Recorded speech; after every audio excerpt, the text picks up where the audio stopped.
Extension Pakistan में एक गाली बन चुकी है और इस मरतबा आर्मी चीफ एक्सटेंशन का लफ्ज इस्तेमाल नहीं करना चाह रहे, लेकिन एक्सटेंशन तो फिर सबको चाहिए होती है और मौजूदा आर्मी चीफ को भी 3 साल से ज्यादा अपनी मुद्दत को बढ़ाने का एक शौक है।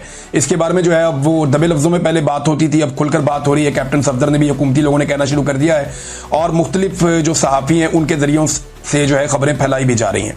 लफ्ज बदल दिया गया है, जैसे कि दहशतगर्दी को हमने फितनतुल खवारिज करार देकर एक लफ्ज बदल दिया था, जैसा कि हमने भारतीय फितनतुल खवारिज बाद में कह दिया था, जैसा कि पाकिस्तान तहरीक इंसाफ को फितने का नाम दे दिया गया था, लेकिन अब तसलसल का लफ्ज इस्तेमाल किया गया है और लगातार एक चीज सामने आ रही है और दीगर जराए भी इसकी तस्दीक कर रहे हैं।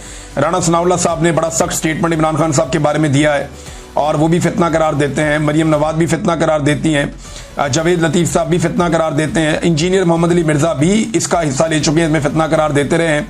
ख्वाजा साद रफ़ीक साहब ने भी इसी तरह के अल्फाज इस्तेमाल किए कि इनके ऊपर शयातीन उतरते हैं। पहले भी इमरान खान साहब के ऊपर मजहबी मामला उठाया गया था। याद रखें, जब भी इमरान खान साहब को फितना करार दिया गया उसके बाद कोई ना कोई गोली चली और खून बहा है। इमरान खान साहब के साथ 2022 में ऐसा किया गया, जो मोमेंटम अब बनाया जा रहा है। 2022 में भी ये जो महीने थे ये बड़े इंपॉर्टेंट थे।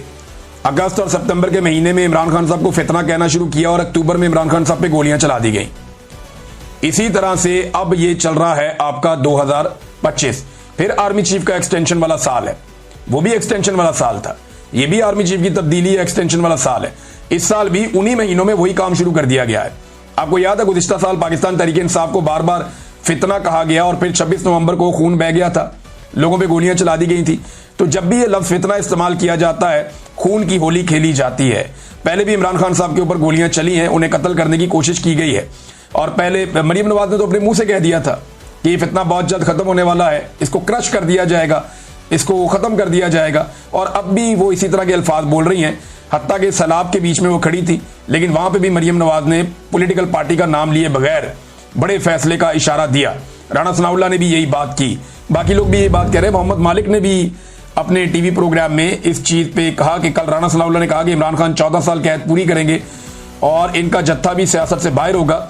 ये कल मरी में मीटिंग के बाद की सूरत हाल है और यानी अब ऐसा लगता है कि ये लोग खुदा बनने की कोशिश कर रहे हैं और इमरान खान साहब को मजीद खतरे में डाला जा रहा है। पहले उनके ऊपर बार बार जानलेवा हमले हो चुके हैं, इस वक्त वो जेल में कैद हैं, लेकिन एक इतला जो आई है वो ये है कि शरीफ खानदान ने इमरान खान साहब से छुटकारे की शर्त के ऊपर एक्सटेंशन की ऑफर की है और उसके बाद अब जवाब का इंतजार कर रहे हैं। अगर एस्टेब्लिशमेंट उन्हें यह जवाब देती है कि हम आपको छुटकारा दिला देते हैं इमरान खान साहब से, आपको कोई प्रॉब्लम नहीं होने देंगे हम, या कोई भी जहां पे इनका मामला तय हो जाए, तो वहां पे भी ये एक्सटेंशन का मामला आगे बढ़ जाएगा।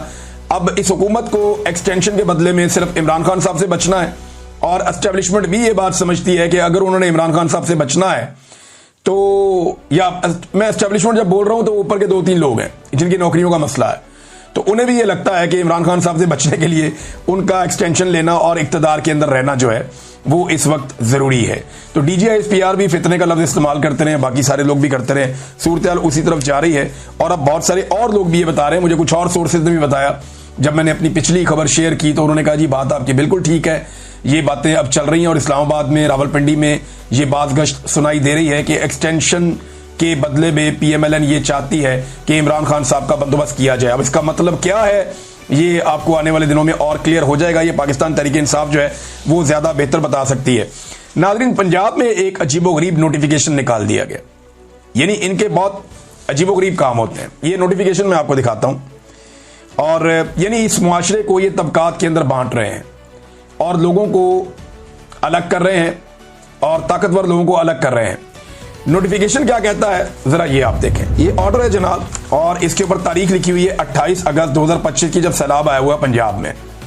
फोकल पर्सन तैनात किया गया एक शख्स को और ये मिस्टर जुनैर मकसूद साहब को सेक्शन ऑफिसर हैं। RMC SHC and ME department is hereby nominated as focal person on behalf of specialized healthcare and medical education department to coordinate with all the vice chancellors, executive directors, medical directors, deans, medical superintendents for the provision of necessary medical services to government officers of PAS and PMS officers and their families from all the medical health facilities under the administrative control of SHE&ME department. देखें आप, उन्होंने special focal person ही बना दिया कि अगर कोई bureaucrat बीमार हो जाए या उसके खानदान में कोई बीमार हो जाए तो उनको इलाज मुआवजे की बेहतरीन फैसिलिटीज प्रोवाइड करने के लिए बाकायदा अब एक फोकल पर्सन तैनात कर दिया गया है जो ये जिम्मेदारी अदा करेगा और तमाम बड़े बड़े डॉक्टरों से, अस्पतालों से, MS से, डीन से, उन तमाम लोगों से वो राब्ते में रहेगा और उन्हें बताएगा जनाब फलां जो हमारे ब्यूरोक्रेट साहब हैं उनकी बेटी बीमार है, बेटा बीमार है, रिश्तेदार बीमार है, वालिद बीमार है या कोई भी उनका खानदान में बीमार है, लिहाजा उनका खास ख्याल रखा जाए। तो ये ब्यूरोक्रेसी को प्रोटोकॉल वाला इलाज देने की तैयारी की जा रही है। एक ये लोग हैं, एक इमरान खान था, उसने हेल्थ कार्ड लाके हर गरीब आदमी की जेब में डाल दिया और उसको इजाजत दे दी कि जाओ जिस अस्पताल से दिल करता है जाकर इलाज करवाओ। अब गरीब लोग ये बेड पे पड़े हुए हैं, अमीर लोग ये साथ वाले बेड पे पड़े हुए हैं, दोनों को एक जैसा इलाज मिल रहा है। मेरे बहुत सारे दोस्त थे डॉक्टर, प्राइवेट अस्पतालों में काम करते थे, वो कहते थे यार मजा आ गया काम करने का। क्यों? उन्होंने कहा ये वाकई इनकलाब है हेल्थ के अंदर। भाई हमें हमारी फीस भी उतनी मिल रही है, हम उसी फैसिलिटी के साथ काम कर रहे हैं। गरीब आदमी आता है उसको फिक्र नहीं होती, 10-20 लाख का इलाज करवाता है और घर चला जाता है। अमीर आदमी आता है वो वही पैसे देके इलाज करवाता है और अगर वो चाहे तो मुफ्त इलाज करवा लेता है। यानी यहां पे हमने सबको लाकर इकट्ठा कर दिया, एक ऐसी इंश्योरेंस इमरान खान साहब ने प्रोवाइड कर दी है मरीजों को। खासतौर पे गरीब लोगों ने उससे बहुत फायदा उठाया। पहली मरतबा उन्होंने AC वाले अस्पताल देखे, पहली मरतबा उन्होंने इस तरह के बेड्स देखे जहां पे मशीनी तरीके से वो ऊपर नीचे होते थे, पहली मरतबा उन्होंने VVIP किस्म के ऑपरेशन थिएटर्स देखे, उन्होंने वो डॉक्टर्स और इलाज और वो दवाइयां देखी जो इससे पहले उन्हें कभी भी मुयस्सर नहीं थी। तो गरीब आदमी को लगा कि शायद उसकी भी कोई इज्जत है इस मुल्क में, लेकिन एस्टेब्लिशमेंट को यह पसंद नहीं आया और उन्होंने गरीब आदमी से उसका सारा कुछ छीन लिया, हत्ता कि उस लीडर को भी जेल में डाल दिया जो गरीब आदमी का इलाज बेहतरीन अस्पतालों से करवाता था। आज उसे अपने डॉक्टर को दिखाने की भी इजाजत नहीं मिलती और ब्यूरोक्रेसी के लिए इलाज का बेहतरीन इंतजाम कर रहे हैं, गरीब आदमी से उसका वो कार्ड भी छीन लिया है। ये इमरान खान में और इनमें फर्क है। ये चाह के बिना ये फर्क नहीं मिटा सकेंगे। इमरान खान इनका पीछा करेगा हर जगह पे। शेर अफजल मरवत साहब ने बिरादरी ने इस्तीफा दे दिया, जो पार्लिमानी कमेटियां हैं उनसे। ये एक उनका अच्छा फैसला है, लेकिन ये वो वाहिद सियासतदान है पाकिस्तान की तारीख में जिसे एक पॉलिटिकल पार्टी ने निकाल दिया, लेकिन उसके बावजूद ये उस पॉलिटिकल पार्टी से चिमटा हुआ है। इमरान खान साहब के हुक्म पर इन्होंने इस्तीफा दिया, एक उनकी अच्छी और पॉजिटिव सोच है। लेकिन बात यह है कि अगर ये इमरान खान के अहकामात पे पहले अमल कर लेते तो जो इनके साथ हुआ वो आज तक ना होता।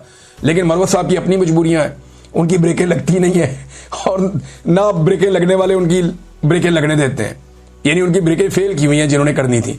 बहरहाल मरवत साहब जाने और इमरान खान साहब जाने। इमरान खान साहब के हुक्म पे पहले अमल दरामद किया होता तो ये हालात मरवत साहब के ना होते। कभी उनकी फैमिली को बुरा भला कहते हैं, कभी ये सोशल मीडिया पे चढ़ जाते हैं, कभी ये इमरान खान के वफादार साथियों को गालियां देते हैं। मेरी तो समझ से बाहर है। बहरहाल मरवत साहब को इस बात का आइडिया है, या तो ये इमरान खान से बहुत इश्क करते हैं या इन्हें पता है कि इनकी बका तब तक है सियासी जब तक कि ये इमरान खान की पार्टी के साथ चिमटे रहेंगे, वरना अब तक कोई और होता तो वो इस सीट से इस्तीफा देकर चला जाता जैसे इनको पार्टी से निकाला गया। अब तक के लिए इतनी, अपना ख्याल रखिएगा, अपने इस चैनल का भी। अल्लाह हाफिज।